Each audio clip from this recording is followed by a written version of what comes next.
In the dusty heart of the Arizona Territory, 1878, the stagecoach rattled over rocky trails, kicking up clouds of red earth under a merciless sun. Emily Hawthorne, a young woman of 22 from Boston, clutched her worn leather satchel, her only tether to the life she'd left behind. She'd answered a mail-order brought advertisement, promised to a rancher named Thomas Grayson, a man she'd never met but whose letters painted a picture of a kind, hard-working widower. Her heart fluttered with equal parts hope and fear as she imagined a new life on his sprawling cattle ranch. The stagecoach driver, a grizzled man named Amos, had grumbled about the route, muttering about recent Apache raids in the region. Emily dismissed his warnings, focusing instead on the promise of stability, a home, and perhaps love. But as the coach lurched to a stop, she peered out at a cluster of adobe buildings and weathered corrals that looked nothing like the prosperous ranch described in Thomas's letters. A man approached, tall and broad-shouldered, but his face was stern, not the warm smile she'd imagined. "You Miss Hawthorne?" he barked. "I'm Caleb Holt. Ain't no Grayson here." Her stomach sank. The driver had dropped her at the wrong ranch, miles from her intended destination. Caleb, a solitary rancher with no patience for city folk, eyed her fine dress and delicate features with suspicion. "Ain't got time for this," he muttered, turning back to his work. Emily, stranded and alone, felt the weight of her mistake. She'd traveled 1,000 miles for a man who wasn't here, and now she stood on a stranger's land, with no way back. As dusk fell, she noticed a shadow moving beyond the corral, a towering figure, silent and still. Her breath caught. It was an Apache man, his presence commanding yet eerily calm. He stepped closer, his dark eyes locking onto hers, and in a low, resonant voice, he whispered, "God finally sent you." Emily froze, her heart pounding. What did he mean? Was this a threat or something else entirely? The words hung in the air, heavy with meaning she couldn't grasp. Caleb, noticing the stranger, shouted for him to leave, but the Apache, whom Caleb called Tarak, only smiled faintly and melted back into the twilight. Emily's mind raced. She was in the wrong place, with the wrong man, and now an enigmatic stranger had spoken words that stirred something deep within her. The desert night closed in, and she knew her journey had taken a turn she could never have predicted. 2. The next morning, Emily awoke in a small, sparsely furnished room Caleb had grudgingly offered for the night. The walls were rough adobe, and the air smelled of duster and sage. She lay still, replaying Tarak's words in her mind. "God finally sent you." They echoed like a prophecy, both unsettling and magnetic. She rose, smoothing her wrinkled dress, determined to find a way to Thomas Grayson's ranch. Caleb was already outside, mending a fence under the rising sun. His gruff demeanor hadn't softened,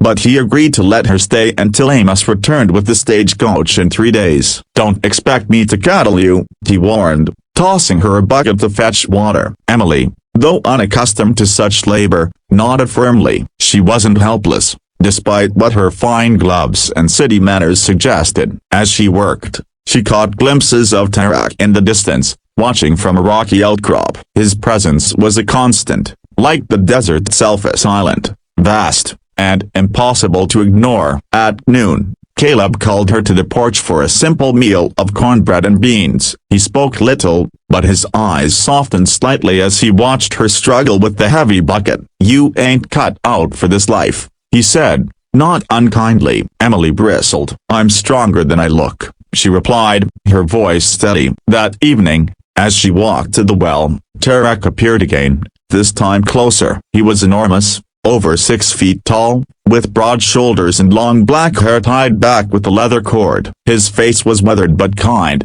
his eyes sharp with intelligence. "You are not where you meant to be," he said softly, his voice carrying the rhythm of the wind. Emily, startled but curious, asked, "Why did you say God sent me?" Tarak's gaze held hers. "The spirits speak of a woman who brings balance. I see it in you." Before she could respond, Caleb's shout broke the moment, and Tarak vanished into the shadows. Emily's heart raced with questions. Who was this man, and what did he see in her that she couldn't see herself? As she returned to the ranch house, she noticed Caleb watching her, his expression unreadable. The desert was weaving a strange tapestry around her, pulling her into a story she hadn't chosen. 3. By the second day, Emily had begun to adapt to the rhythm of the ranch. She hauled water, fed chickens, and even helped Caleb repair a broken gate, her hands blistering but her resolve unbroken. Caleb, though still gruff, seemed to respect her effort. "You're stubborn, I'll give you that,"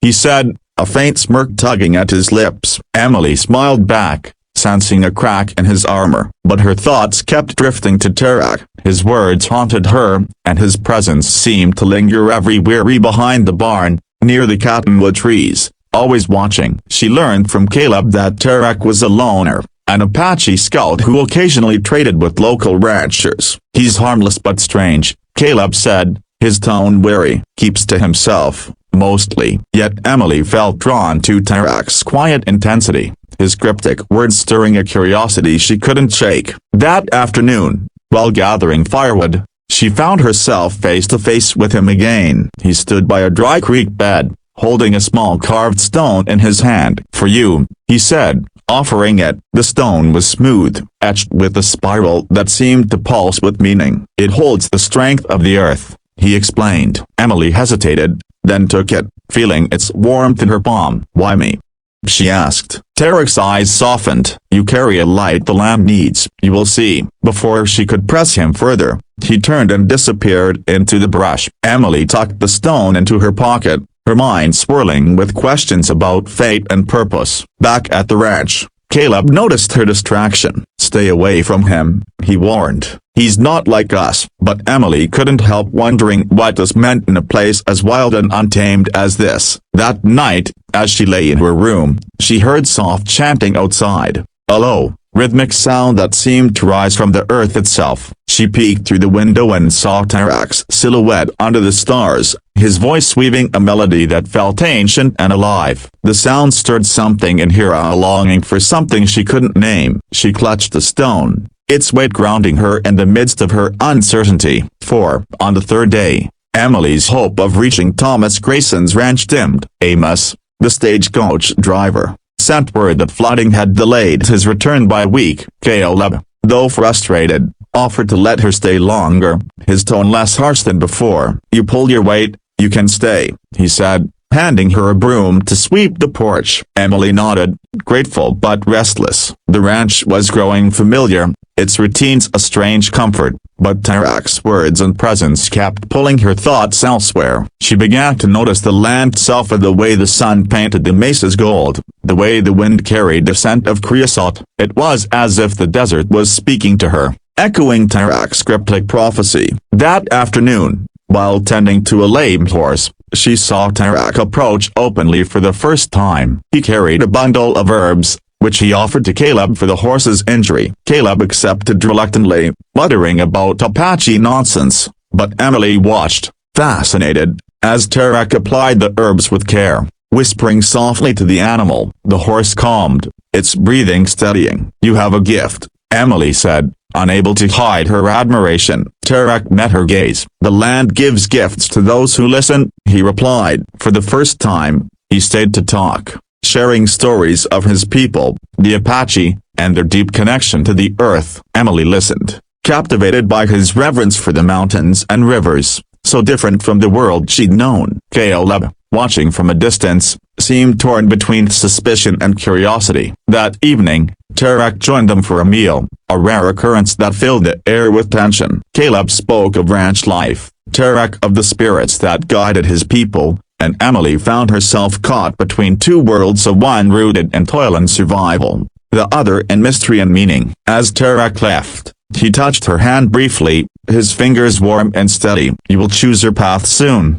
he said. Emily's heart raced, not from fear but from the weight of his words. She was beginning to see that her mistake, arriving at the wrong ranch, might not have been a mistake at all. The days stretched on, and Emily's life at Caleb's ranch settled into a rhythm of hard work and quiet moments of connection. She and Caleb began to talk more, their conversations moving beyond necessity to shared stories of their pasts. Caleb spoke of his late wife, lost to fever 3 years prior, and the loneliness that had hardened him. Emily shared her dreams of a new beginning, her reasons for leaving Boston, a stifling family, a life without purpose. Their guarded exchanges grew warmer, and Emily saw a gentleness in Caleb she hadn't noticed before. Yet Tarak's presence remained a constant pull. He appeared daily now, bringing small gifts, a feather, a polished riverstonia, and sharing wisdom about the land. One morning, he took her to a hidden canyon where petroglyphs adorned the walls, ancient symbols telling stories of creation and survival. "This is where my people speak to the spirits," he said, tracing a spiral that matched the one on her stone. Emily felt a shiver, as if the land itself were claiming her. Tarak's eyes held hers, and for a moment, she thought he might say more, but he only smiled and led her back. Caleb, noticing her growing bond with Tarak, grew quieter, his glances sharper. One evening, as they sat by a fire, he confronted her. "You planning to stay here, or you still chasing Grayson?"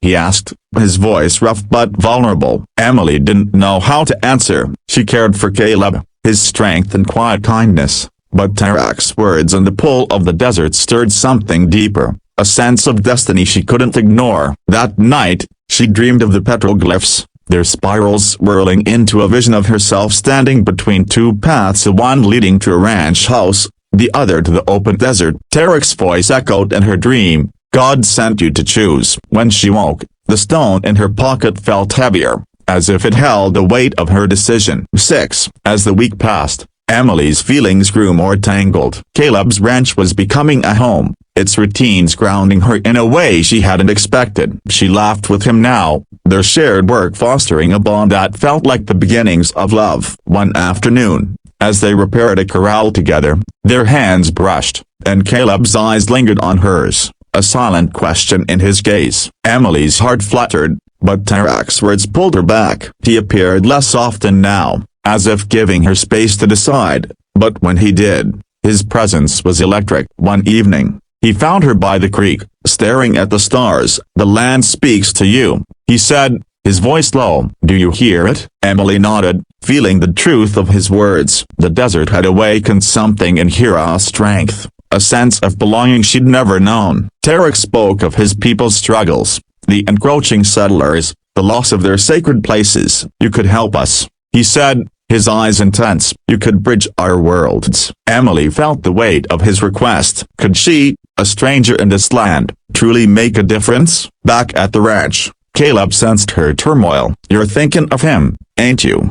he asked, his voice tight. Emily admitted her confusion, torn between the life she was building with Caleb and the pull of Tarak's vision. Caleb's face hardened, but he didn't push her away. Instead, he shared a story of his own, a time he'd chosen duty over desire, staying on the ranch instead of chasing adventure. "Sometimes you gotta choose what's real," he said. Emily lay awake that night, the stone in her hand, its spiral a reminder of Tarak's words. The desert was calling her, but so was the quiet strength of the man who'd taken her in. She was no longer the lost bride who'd arrived by mistake. She was becoming someone new, shaped by the land and the men who represented its two sides. 7. The stagecoach's return loomed, forcing Emily to confront her future. Emus arrived with news. Thomas Grayson had moved north, his ranch abandoned after a raid. Emily's original plan was gone, leaving her to decide between staying with Caleb or following the path Tarak seemed to offer. She spent the day helping Caleb with chores, their silence comfortable but heavy with unspoken words. That evening, Tarak appeared at the ranch, his presence bold and unapologetic. He spoke to both of them, his voice steady. "The land is changing," he said. "We need voices to speak for us, to keep the peace." He looked at Emily, his eyes pleading. "You could be that voice." Caleb's jaw tightened, but he didn't interrupt. Emily felt the weight of their expectations, Caleb's hope for a partner, Tarak's vision of a bridge between worlds. She stepped outside, needing air, and walked to the creek where Tarak had first spoken to her. The stone in her pocket seemed to hum, its spiral a map to her heart. She realized she didn't have to choose one man over the other. She could choose the land itself, its people, its stories. Returning to the ranch, she found Caleb and Tarak waiting, their differences stark but their respect for her clear. "I'm staying," she said, her voice firm. "Not for one of you, but for this place. I want to learn its ways,